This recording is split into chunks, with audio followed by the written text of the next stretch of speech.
We are live now, sir.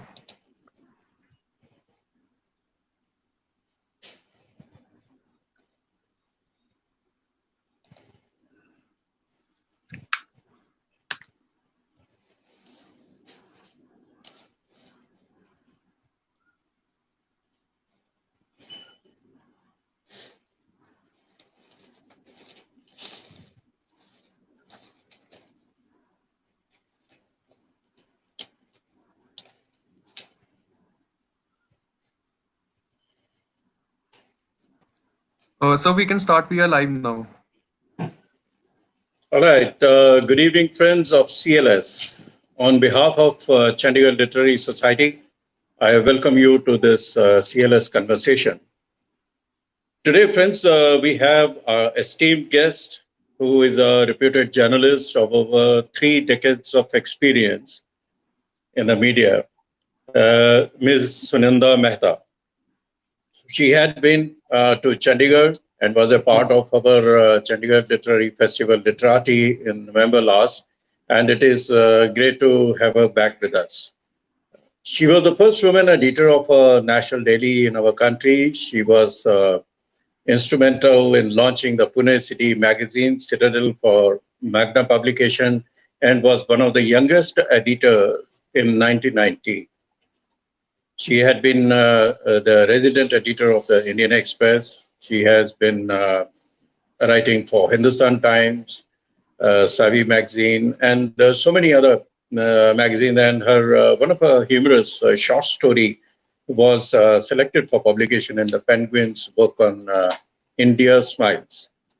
A visiting faculty to the University of Pune and a Chevening Fellow, Sunanda was featured in an award-winning documentary made by a US team on changing India, and one of her articles was recently made into a television film produced by Amir Khan.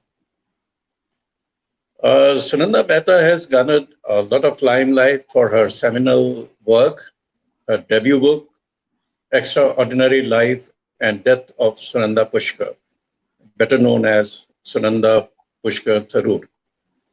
Now, this book happened after the untimely demise of Sunanda Pushkar, who was your namesake in the school, and she was your school-time friend. So, Sunanda, would you like to tell as to what happened? She was such a bold lady. She had progressed from one end to other, though I believe that she was very reticent and very timid kind of a person in the school time. So, till the time she has progressed from Canada to Dubai, setting up her own enterprises, and now then moving on to become a celebrity in herself, marrying the most well-known uh, writer and Indian politician, Shashi Tharoor. So, how you look at her journey of life? Since she was in close touch with you, Sunanda. Well, first of all, thank you to CLS for having me here. And thank you, Mr. Singh, for this kind introduction.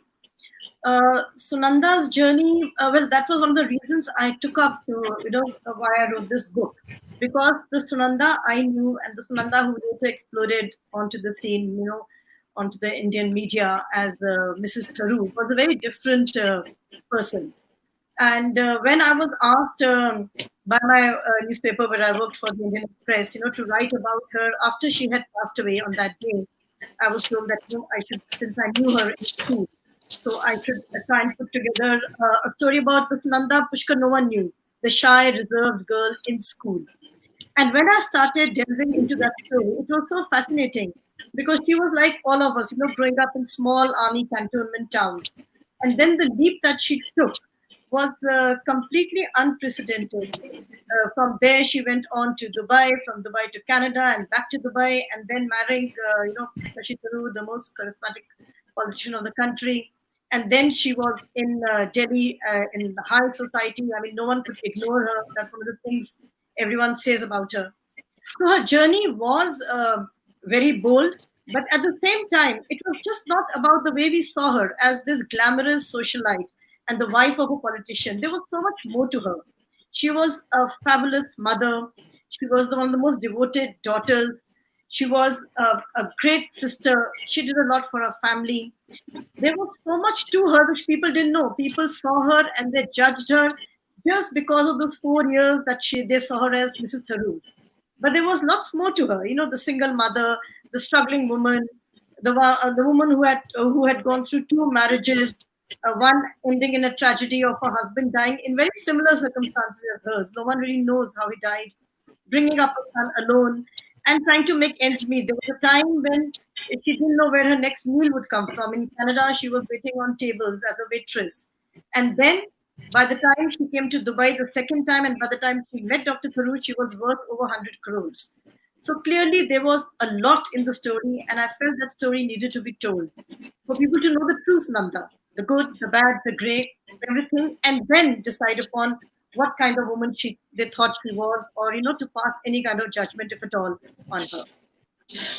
But Sunanda, you begin your story with the introduction of the characters which were part of the story in the book, and you have started with her son's, from his perspective. You have started this book. Shiv, having had a talk with her, and there's a one word which you have used there, that Shiv perhaps referred to her to kill the angry monster within her, not to go public with her fury and anger.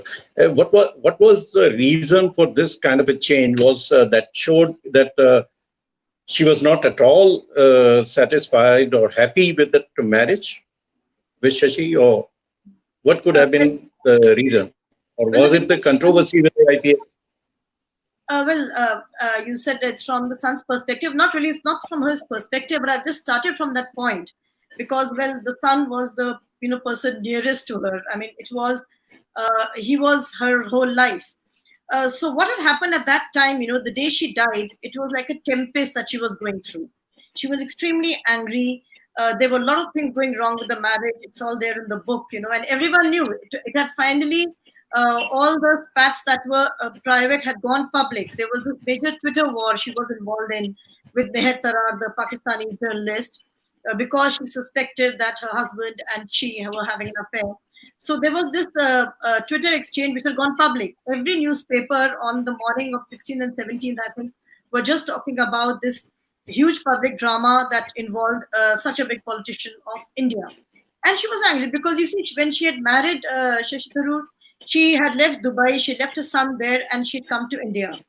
And at that moment, when she felt she was betrayed, she just felt that there is nothing that is, nothing that is left with her.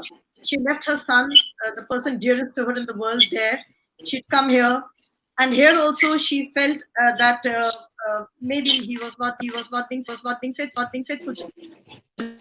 From a flight from the Kerala Institute of Medical Sciences, where they had discovered that there was nothing really wrong with her. She kept thinking she had lupus, but they said she didn't have. In the plane, she discovered that Meher Tarar's name had been saved as something else in Dr. Tharoor's phone. So she slapped him in the aircraft in full view of everyone. And once they got down in Delhi, she didn't go to her house. She went to the hotel. And so the last 24 hours, 48 hours rather, before she died, were full of a huge roller coaster ride of emotion that she was going through. There were a lot of friends who came to her. So when Shiv spoke to her, he was the only person who could actually make her see reason, who could calm her down. So he told her not to go public, with her fight, either with her husband or with Meher Tarar, but to calm this anger, this monster, this of rage that lived within her. She was prone to a lot of rage. And so he was trying to calm her down when he talked to her. He spoke to her till 3 a.m. On the day she died. So he was just trying to calm her down before he could come there and take control of the whole situation. But I'm sure that as a journalist, as an investigative journalist, and you've been the resident editor of Indian Express also, and there is a streak of process which every journalist follows it. And you must have also been following how the investigation is progressing on this entire episode. And till date, there is no result. So how do you look at it? I mean, the kind of investigation which had been going on, or has it been deliberately being, delayed? Oh, or what is exactly? Or there are pressures from some quarters, which is not letting the investigation go ahead. To talk about the progress of the case, if at all it can be called that a progress, there is absolutely no doubt about it that the case has been really delayed, and it has also been, to a great extent, botched up. Uh, it's a little surprising that such a high-profile case and still no closure to it. Mm, right from the beginning, I think the investigations were riddled with flaws. Uh, First, the police they registered it as a case of drug overdose on the day she died, and after 1 year, they changed it to that of murder. And then in 2018, they changed it to one of suicide. And when they did that, there had been so much water already flown under the bridge. There were so many, even in the investigations, there are so many things which have not reached their logical conclusion. Like there is this Vigilance Committee report. It has still not been made public. The Vigilance Committee report, they have pointed out 5 major lapses in the investigation. Right from how her laptop and her 3 BlackBerry phones were not seized on the spot, but much later. How her bed sheets, etc., were changed almost 10 months after the incident. Then the charge sheet has also not been made public because Dr. Tharoor has moved the court to say it should not be made public. This is a 3,000-page charge sheet which was brought to the court in a trunk, but the public cannot see it. There was this polygraph test conducted on 5 people. The results have not been out. They have not been disclosed. The Delhi police had to file a supplementary charge sheet on the 15 injury marks which were found on her body. That has also not happened. There were certain visuals of the CCTV which were missing. They have not been. They have still. They're nowhere to be found. They have not been retrieved. There are 3 police commissioners who have overseen the case. There are 4 detailed medical reports from the All India Institute of Medical Sciences. There are 2 viscera reports, one even from the FBI. There have been SITs formed. There are 100 persons questioned. And despite all of this, it's a little incredible why the case has still not come to any closure. No one knows what happened. It's just going around in circles. I don't know whether there's any pressure or not, but I think a case like this, which is so high profile and which is in the fast track courts anyway, should have by now come to conclusion.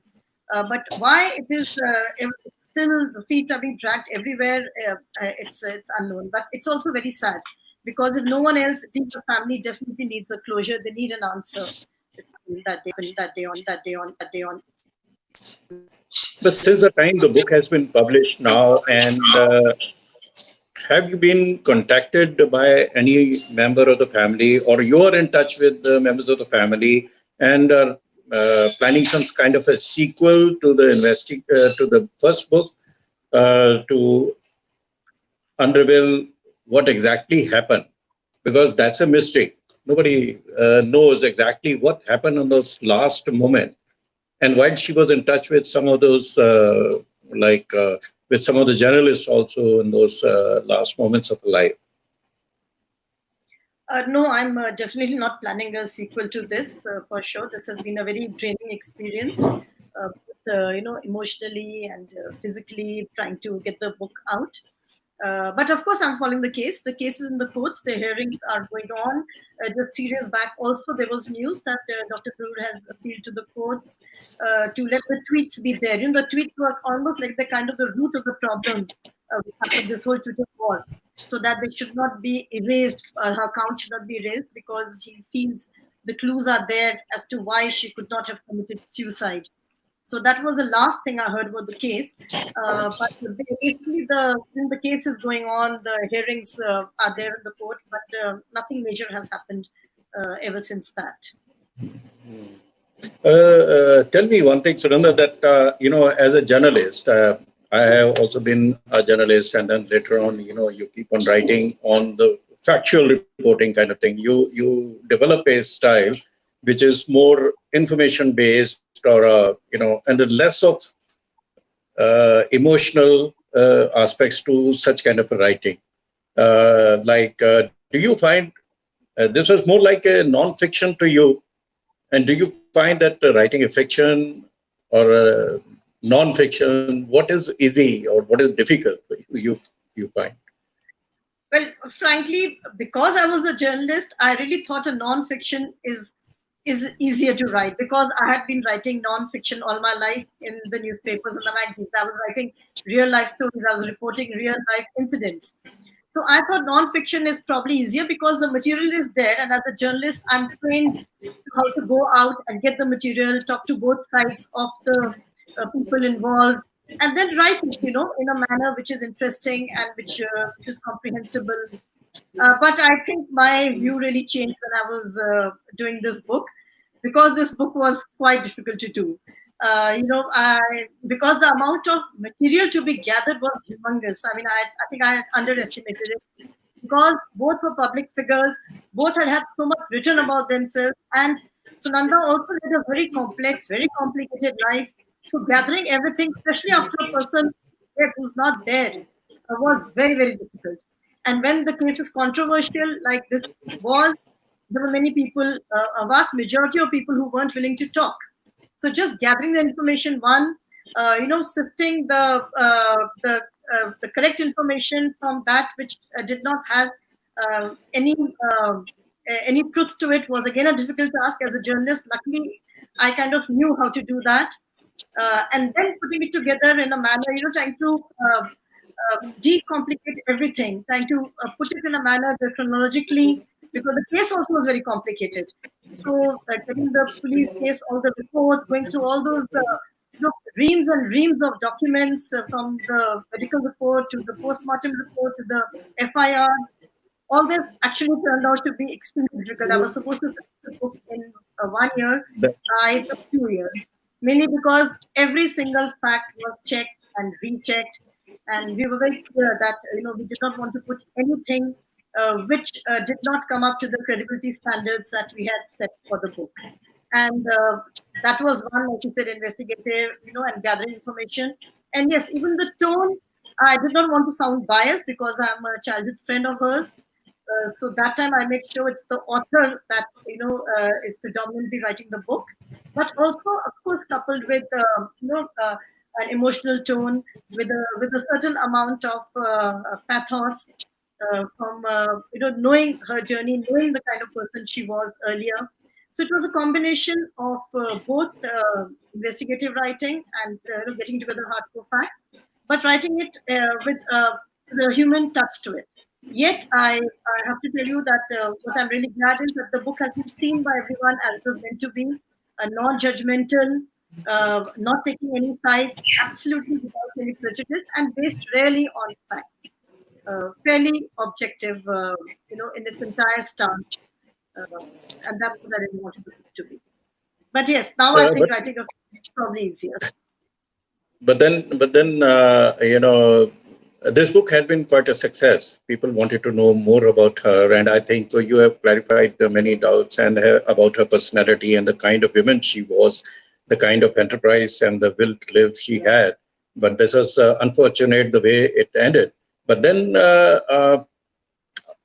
what measures, or you will suggest, or what, according to you,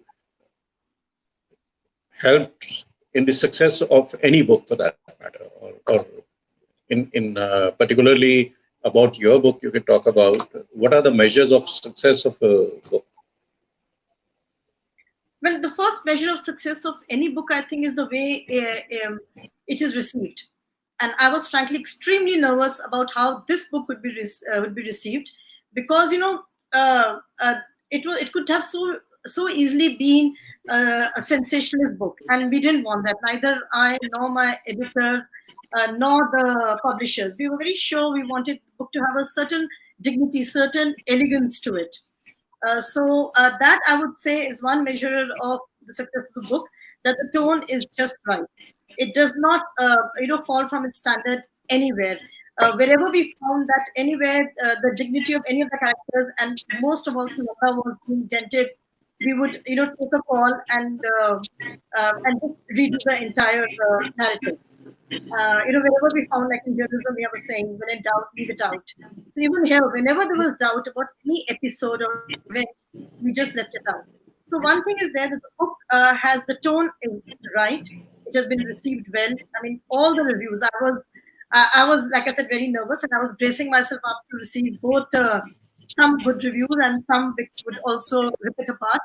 But I was very thankful that there was no review which did that. Every review had a good word for the book. So that was one measure of success. It has, yes, done well. It has been also longlisted for 2 awards. And but again, like I was saying, journalism, when we measure the success of a story, it usually is by the impact it has on someone, the impact it has on the community, and whether it benefits anyone. So for me, I would say the real success of the book would only be if this investigation reaches its logical conclusion.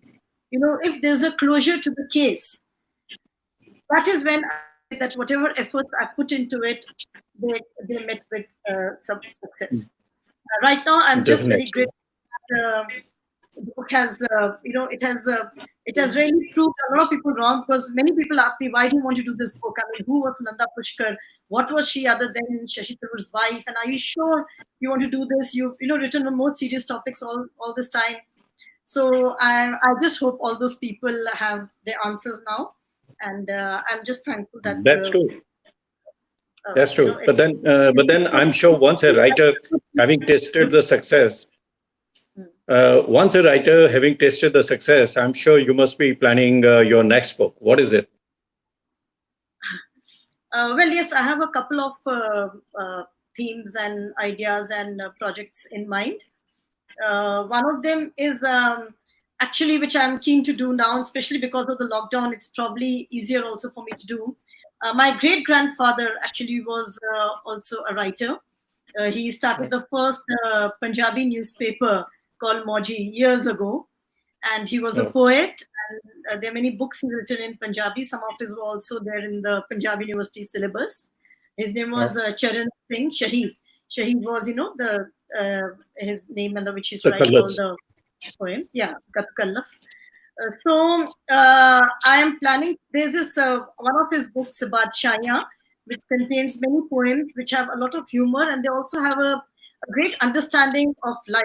They kind of take you through the life in a very humorous manner, and then there's a nice little lesson at the end of it all. So I'm planning to do an English translation of those poems. How about Everyone, reciting? How about reciting a poem from one of these, okay, I collections? can decide, except I'll ask all the viewers to pardon me on my Punjabi. I have not lived in No Punjab, issue. so my pronunciation will probably not be up to the mark. So please forgive me for that. But yes, I will recite a poem which my father used to recite to me a lot, and I'll do that. So this is a poem called Pehel by Charan Singh Shaheed. I'll just give a small background to it in English because the poem is in Punjabi. It's about this person who is Buddhu, like we say, Murk, who gets his donkey to be treated to a vet. And then the vet tells him that this is a mixture of medicines. So you have to mix the medicines and put it in the donkey's mouth, and you blow into it, the medicine goes inside. And then your donkey he'll be like an Arab horse. Don't worry about it. And when the man does that, but it doesn't quite go the way he wanted it to. And I'll read that in the poem and explain later what really happened. Yeah. By Charan Singh Shaheed. ਜਾਨਵਰਾਂ ਦੇ ਹਸਪਤਾਲ ਇੱਕ ਬੁੱਧੂ ਖੋਤਾ ਲਿਆਇਆ, ਡਾਕਟਰਾਂ ਨੇ ਵੇਖ ਬਿਮਾਰੀ ਨੁਸਖਾ ਲਿਖ ਪਕੜਾਇਆ, ਕਹਿਣ ਲੱਗਾ ਇਹ ਚੀਜ਼ਾਂ ਪਿਸ ਕੇ ਇੱਕ ਨਲਕੀ ਵਿੱਚ ਪਾਈ, ਨਲਕੀ ਇੱਕ ਨਾਸ ਵਿੱਚ ਰੱਖ ਫੂਕ ਜੋੜਦੀ ਲਾਈ, ਇਹ ਨਸਵਰ ਨਸਦੀ ਰਾਹੀ ਜਦੋਂ ਮਜ਼ਕ ਵਿੱਚ ਜਾਊਂ, ਤੇਰੇ ਇਸ ਖੋਤੇ ਨੂੰ ਅਰਬੀ ਵਾਂਗ ਬਣਾऊं। कुछ चिर मगड़ों खं खं करदा बुद्धू मुड़ के आया, बीजू वांगू बुरा उसने ऐसा मुंह बनाया, डॉक्टर सोचा होसी गधे दुलत्ती लाई, हासा रोक पुछया बुद्धू ऐ की शक्ल बनाई कह लगा हटकोरे लेके मैं चीज़ां सब लाइयां पिस पुस के छान चुटके जदों टिचन हो गई नलकी विच पा नलकी ओदे नथना विच टिकाई दूजी तरफों फुक लान हित में नलकी मुंह पाई मेरी फुक्का पहलो ही जा फुक गधे ने लाई मेरे गल दे अंदर फस गई चट दवाई सारी अल्लाह बख्शे फूक उसदी वांग हनेरी आई नलकी भी लांग जानी सी मैं फड़के वसा बचाई उसदी सुन के गल डॉक्टर हस हस दोरा होया बुद्धू उसनू वेख हसदिया तुना चौना रोया हसदे रोंदे वेख तुना नू सुथारा भी मुस्काया सुने बुद्धू उस जग ने है पहला ताही वराया बदाया जिंदी फूक बज गई पहले उसदी कहंदे तेरे वर्गे सुस्त पिच रह के रू रू कर दे रहंदे. So basically it was and the pipe in the donkey's mouth before he could blow into it, the donkey blew into the pipe and all the medicine into the Buddha's own stomach. So the doctor says, you know, you were too slow, and this is what the world is. Anyone who is fast and whoever does things first is the wise one. He wins, and whoever shows a little bit of tardiness in doing a job, he gets left behind, like you have been left behind. So there are a variety. There are about like some 50 and translate them. That's great. That's great. And this would be a part of your book, which is coming up. Is it a book of poetry? This would be just a translation of that book of poetry. And other than that, there is another book I am, writing. That's actually a fiction. So it's a story which spans a lot of generations. That, and there's also another book on Gandhi. So they actually who is the protagonist in this? Is it a woman or a man? In this book of fiction? Yeah, and the next book you are writing. That again, the protagonist is actually a woman. Okay. I think women writers tend to gravitate more towards women-oriented books. So you think that the women can write the best about women? Yes, I do think so. Somehow I think women understand women better, and the history of literature has borne that out. Of course, we have we have Anna Karenina, Leo Tolstoy, that iconic book where which really goes into a woman's heart and soul. But that I would say is more of an exception. By and large, I think a woman really understands the complex emotions that every woman goes through, and she's able to see it and explain it better. So, and I think that's why you do have more women writing about women's subjects, be it fiction or non-fiction. Yeah, so I'll request the audience, if there is any questions, they can post it just now so that Sunanda can answer it. And in the meanwhile, would you like, because there's a whole lot of interest because of the lockdown, there had been a lot of youngsters who are trying their hands on writing. So what are your suggestion or advice to them, to the young writers who are doing it for the first time? I would say this is really about the best time to write. Over the years in history, the best literature has come out of lockdowns and pandemics. From Don Quixote to Grapes of Wrath, and even Shakespeare apparently wrote when he was in isolation. So this is the best time. There's going to be so much of literature which is going to be coming out from the pandemic, having that as the backdrop. So I would tell all the youngsters, all of you must tell a story, but tell a story which is true to yourself. Tell a story of which you have experienced, which is different from every other which may come out. But this really is the time to utilize, and there's going to be a whole new genre of pandemic literature. And I think any story which is worth telling will get a lot of traction, will get a lot of reading and success also. This pandemic has unfortunately not been very kind to the publishing world, because books were not considered essential items, so they were not there for a long time. But now, of course, again, things are opening up, and Amazon is also delivering books, so everything is looking up. So I think this also, because the world has changed, this pandemic has changed the world. So there is a whole new perspective from which people can write. And they can write whether the world earlier was better, or the new world, the new normal is going to be better.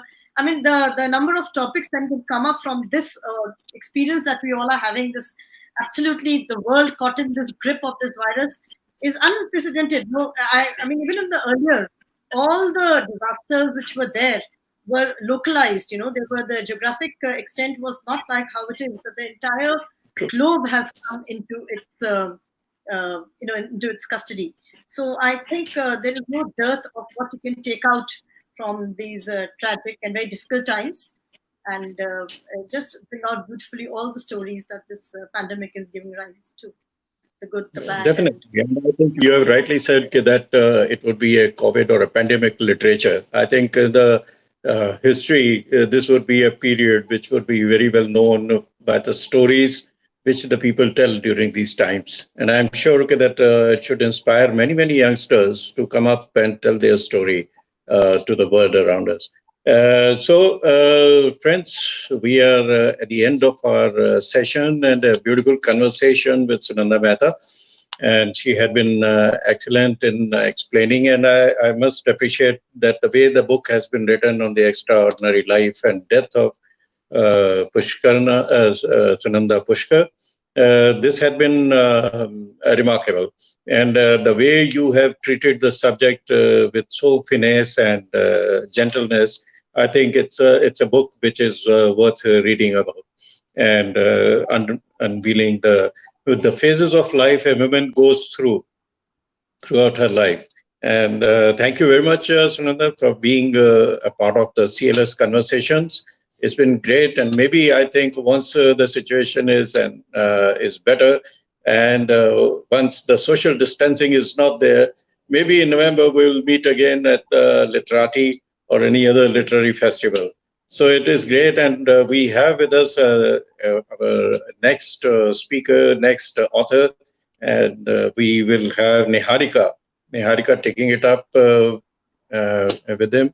And good to see you. Good to see you too, sir. Been watching you from backstage. Yes, Niharika. So it's over to you, and thanks, Sunanda, once again for being a part of it. Thanks a lot. Thank you, CLS, for having me. It's been really, really lovely being here. Thank you. The pleasure is ours. Thank you. And over to you, Niharika. Thank you so much, CJ sir and Sunanda ma'am, for being here this evening. And good evening. Namaskar, ladies and gentlemen. Thank you for being here with us this evening. And I must thank CJ sir and Sunanda ma'am for such an engaging and enriching session. But now, ladies and gentlemen, it's going to be a 180-degree turnaround. Now, that's a terminology that I stole from Pranjal because I really loved it. And why it's going to be a 180-degree turnaround is because without us ever realizing, we are in the middle of the fourth industrial revolution that India is undergoing currently at the moment. So if you own a smartphone without ever realizing, you're a part of this industrial revolution. And this industrial revolution is all about automation, robotics, AI, and the like. And I must tell you about Pranjal that he's an economic analyst. And not only does he guide projects on economic forecasting and business intelligence, but he's also a frequent speaker at Indian and foreign platforms such as the Horasis Summit, the Web Summit, or the St. Gallen Summit, to name a few. However, all his work is guided by a deeper mission, which is to decode technology for end users like you and me, and to make it simpler. That is to bridge the gap between techies and the end users of technology and simplify it a tad. And that is what we also aim to do this evening with our conversation right here. So I must thank you, Pranjal, for joining us this evening. Thank you for taking out the time and for being here. Thank you, Niharika. And I must tell you that it's been an absolute delight reading the extracts of your book, India Automated. There are, in fact, so many lines which stayed with me and so many concepts as well which stayed with me.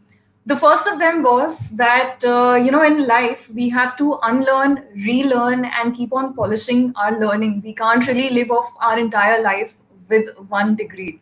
And I think this forms the very basis of automation and technology because it's ever changing. Change is the only constant. And given the current times that we are in, I think that holds truer than ever. It's a new world order altogether, right? So, where do you envision the world going after this? And where do you think we are heading with new technologies coming in and technology being our savior in this lockdown?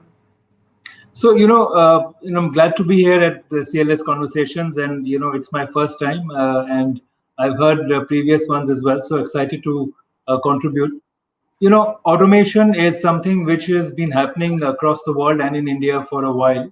But automation is of two parts. One is, of course, robots. You see all the science fiction movies and human-like robots, and you see them sometimes in restaurants also in India. Probably in the pre-COVID era, you may have seen a lot of them. But automation is also about the process, the software. So a lot of things, for example, calculation is automatic when you punch it in your phone. So that's automation. It's a very simple form of automation, but it's automation. So it has been rising across several sectors. And when my book was published late last year, it was in the market in January.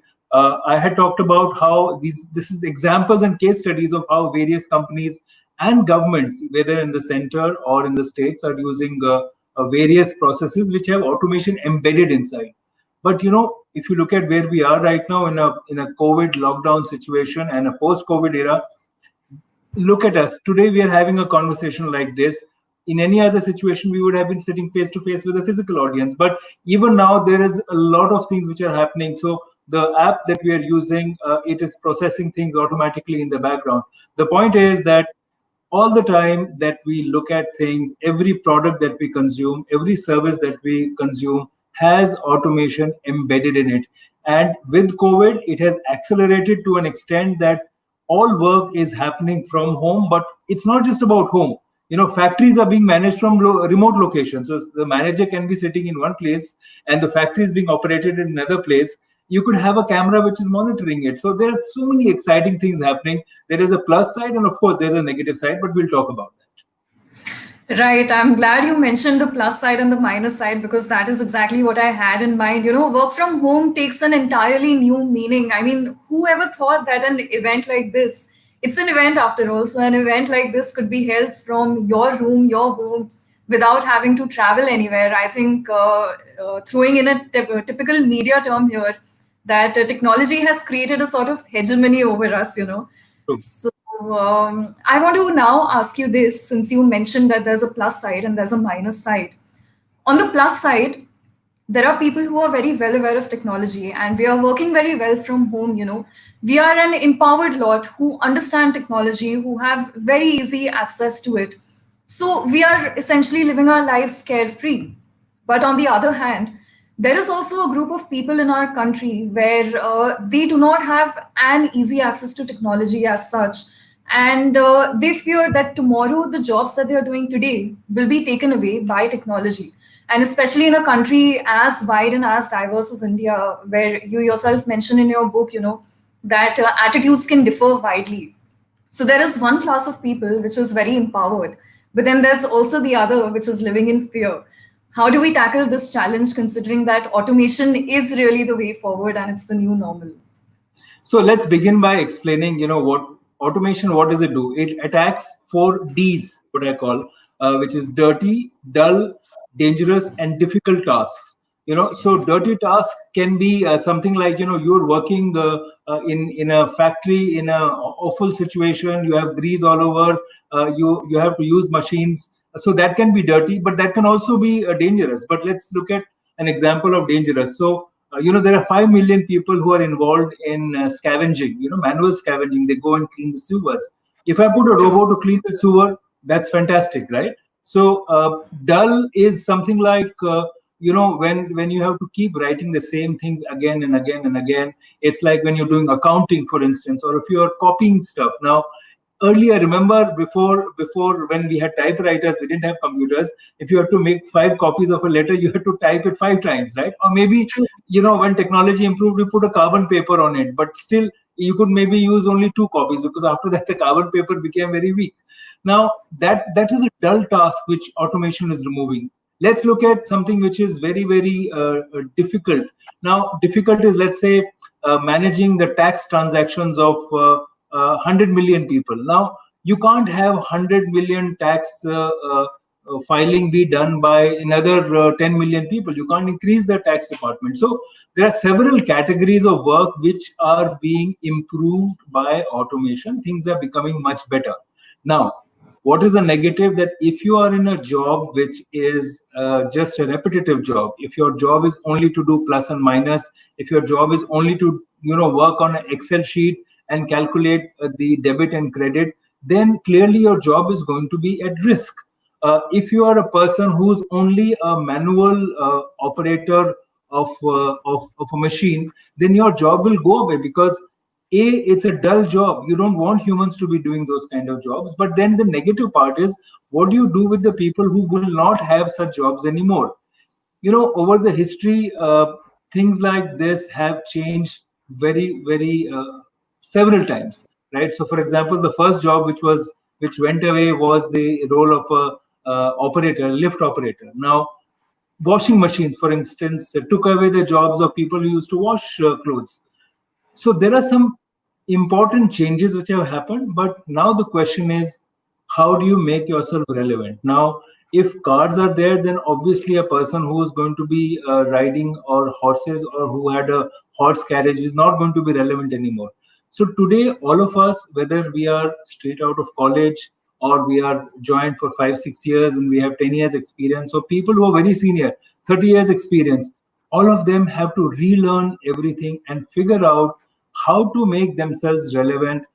Don't depend on the degree and the experience of the last 20 years. Look at this as an example, right? You have a mobile phone. All of us have mobile phones. Every 6 months, your mobile phone has an upgrade of a software, right? Now, True.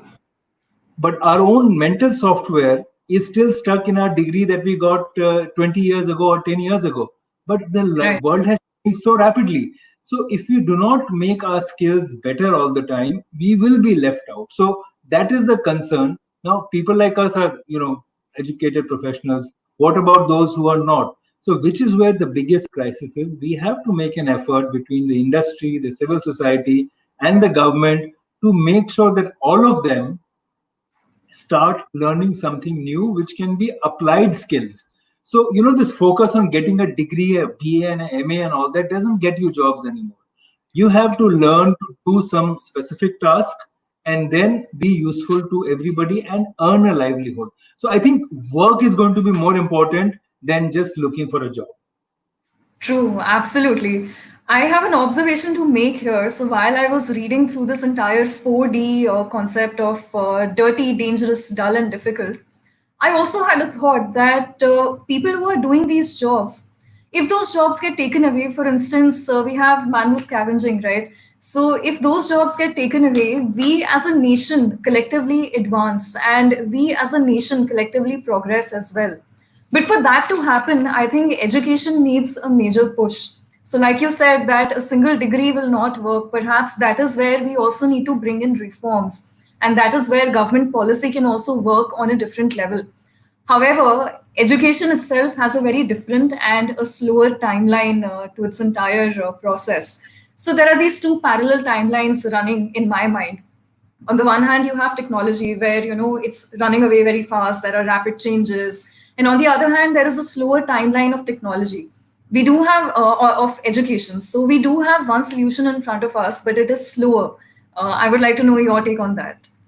So good point. You cannot depend on an institution for education. The traditional way was, okay, I'll go to college, I'll go to school, I will get my degree, I will get my diploma, I'm done for it.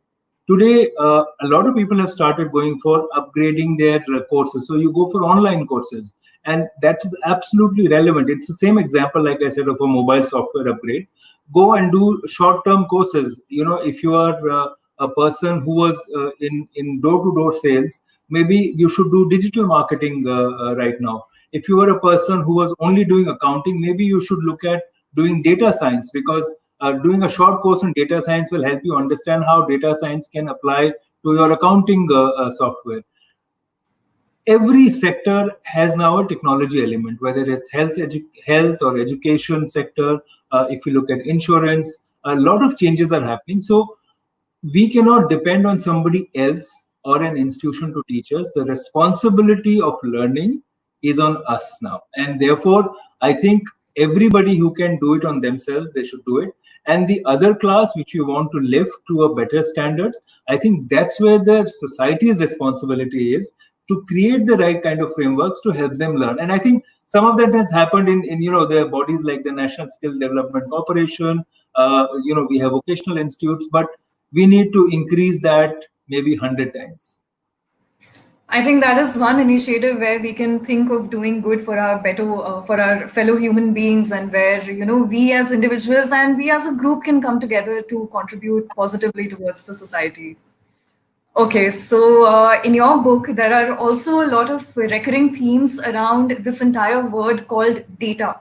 The central premise being that today machines are intelligent enough to give you real-time data about their own performance, right? However, India is still not being able to embrace this huge amount of data generation. For instance, we may not have as strong cyber laws or as strong, robust law systems. So, do you see an increased demand for these sectors as well, where a data scientist is going to become much more valuable because he or she is going to be short in supply but greater in demand? Absolutely. So data science it's very simple. You can learn, and I would also add the point that a lot of computer science graduates are now learning finance, and similarly, a lot of people who are doing MBAs are also learning to code as a side, as a minor subject. So which means that you need to have a little bit of blended learning. You need to know a little bit of this and a little bit of that, and then apply it. But data itself is important. Let's take an example. For let's say in your residential area, a new water pipe has to be laid. How do you do it? Traditionally, what would happen is people would come, measure the road and the lane and the width and what is available, and then go back, write some papers, create drawings and all that. Today, what many municipal corporations are doing? They're using drones. So the drone will come, take photographs over your residential area. That information, those images will be processed. Data will come out of that. Data scientists will interpret it for the right way, in the sense saying that, okay, where is the higher elevation, where is lower elevation, because some of these images can go beyond the surface of the earth.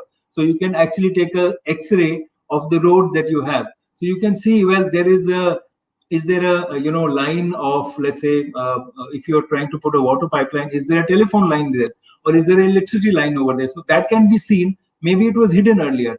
Now, all that information comes in, the data science people come together with the people who are the engineers, and they come up with a solution. And then they will say, okay, now I will take the water pipe from this point to this point through this lane, and that's the shortest way to do it. And this can happen within 6 weeks rather than 6 months, or maybe 6 days rather than 6 weeks. So that's how everybody comes together. Now, if you are an engineer, you would say, well, I only understand civil engineering. But now a civil engineer will have to say, let me also understand how drones work. So, so that's what I mean by saying that you have to learn new things to be able to manage it.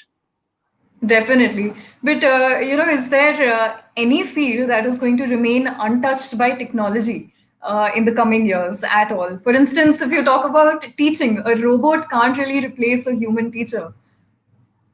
No, that's a good point. So, firstly, I don't think any sector, anything will be untouched by technology. It is happening. Maybe it's 5% in some cases. Maybe it's 100% in other cases. But teaching is important. So, a physical robot may not be able to replace a teacher, but teaching can be automated. So, let's say in a software like that we are talking over, this is ultimately a software, right? So somebody can put short videos of teachers, it can put exercises, it can put testing systems. I can do a course online using an automated process without having to meet a teacher, right? It may not be as good as a teacher, but it will be pretty good, and it will at least give me enough information. Now, I might need human interaction. I might need to talk to other students, and that is also possible to do. So teaching has been automated, but teachers, I don't think robots can replace them right now, because remember that for all the impact of artificial intelligence and all its power, it is still a very small fraction of what a human mind can do.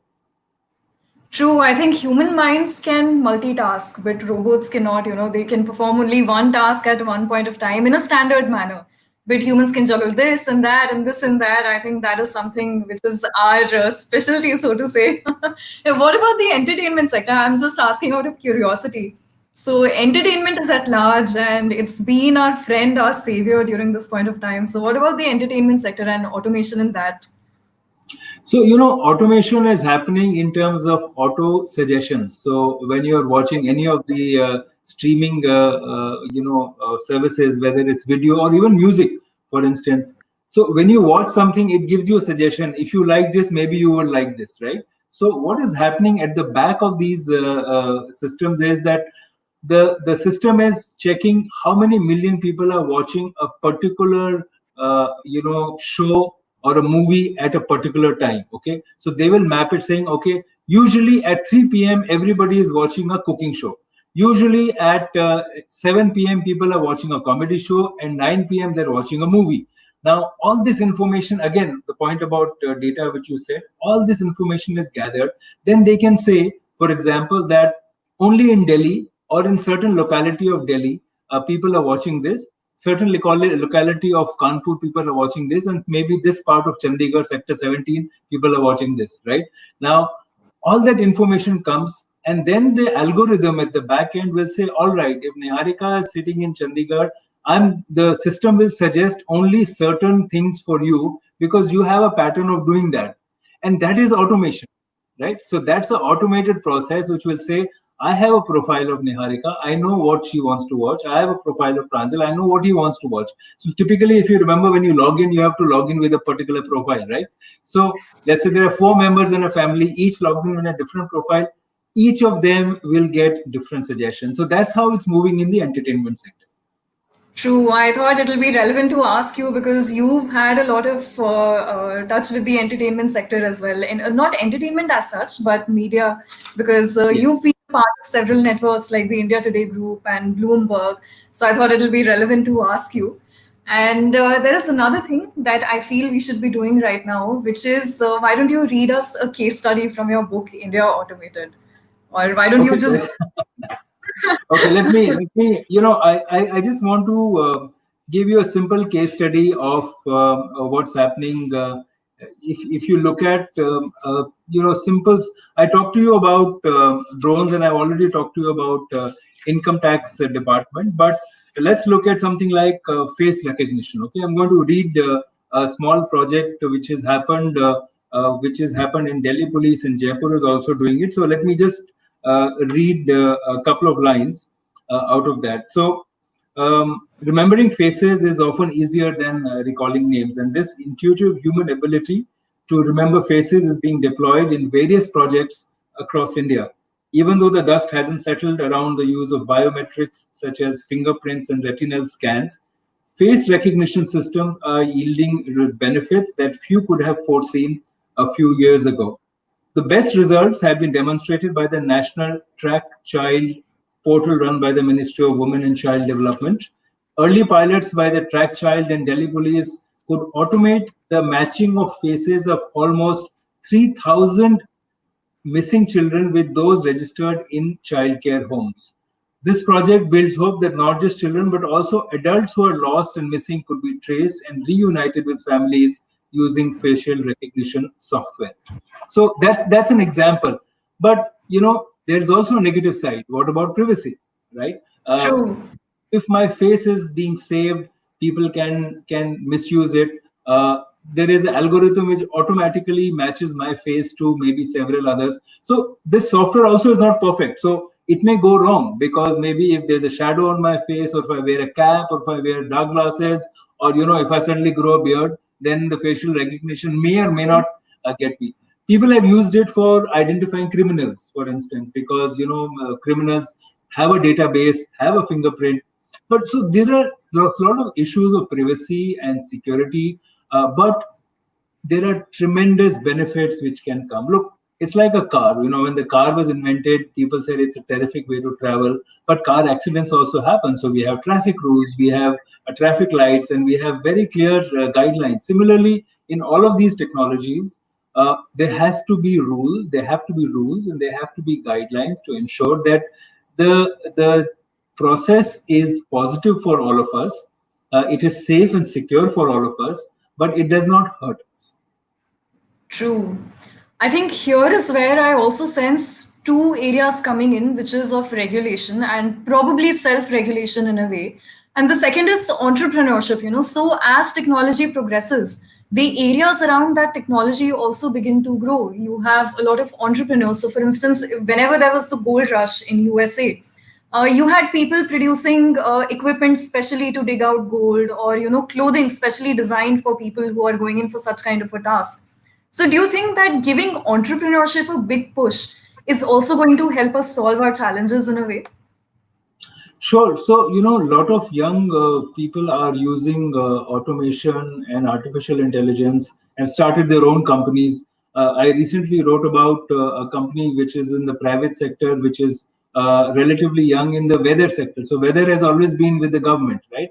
But this private company is using automated weather stations, which are poles, which have sensors, which are using data from the soil, from the wind speed, from the humidity, and they make predictions on whether it's going to rain or not, or what the weather is going to be.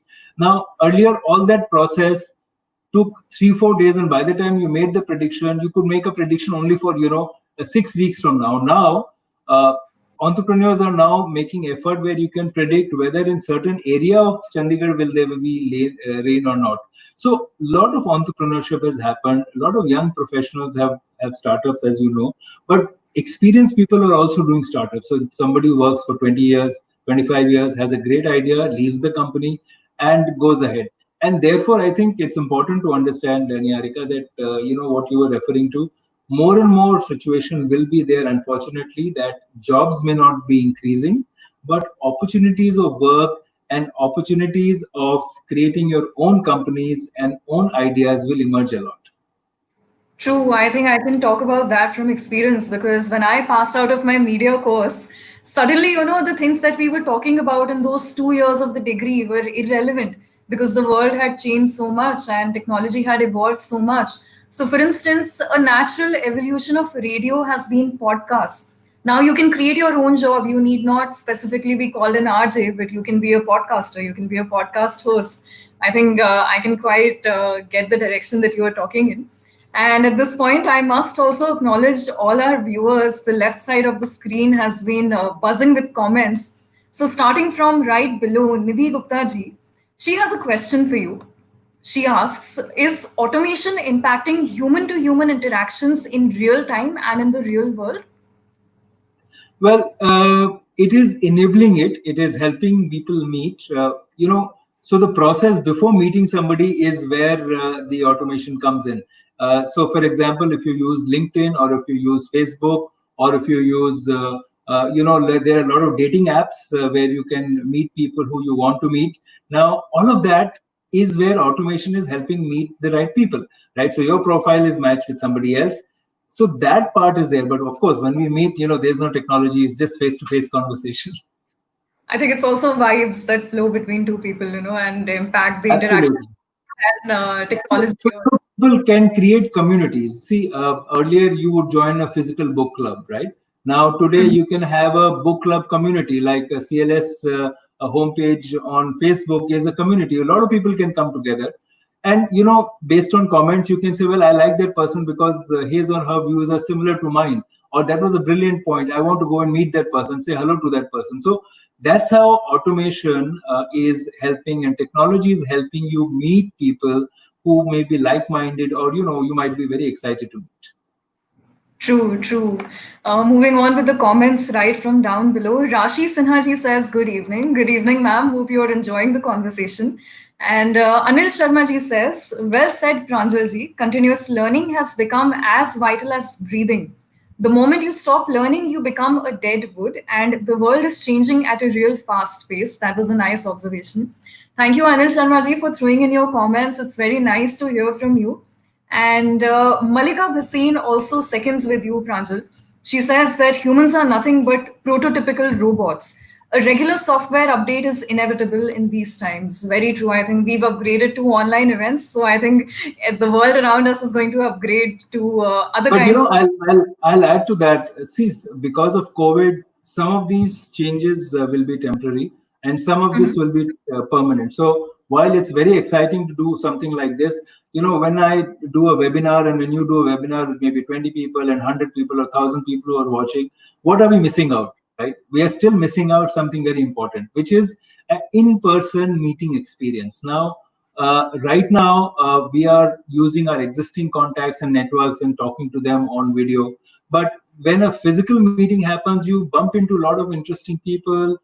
You hear very interesting conversations. So what is called serendipity also happens, right? There is this chance and luck and all these things happen. So I think that will come back in a post-COVID world. While technology will help a lot of people work from home, which is a great advantage, because a lot of people, for example, were spending 2 hours of commute or maybe 4 hours of commute every day to go to office, come back, and their life was terrible because you're tired by the time you come back.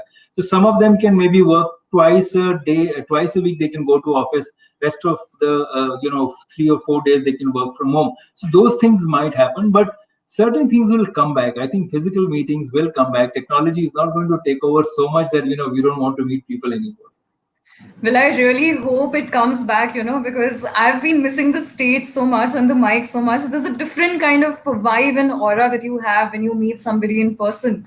And I think that point about chance, I think we should let the universe do its job and play its role in making people meet and letting them cross paths. And moving on with the comments now. Principal Bhupinder, like always, he's tuned in and he welcomes you and me, and he's very happy to see you, very happy to hear from you, Pranjal. And I think if there are any questions, I would request the audience to keep posting them right here. In the meantime, why don't you give us another interesting case study from your book?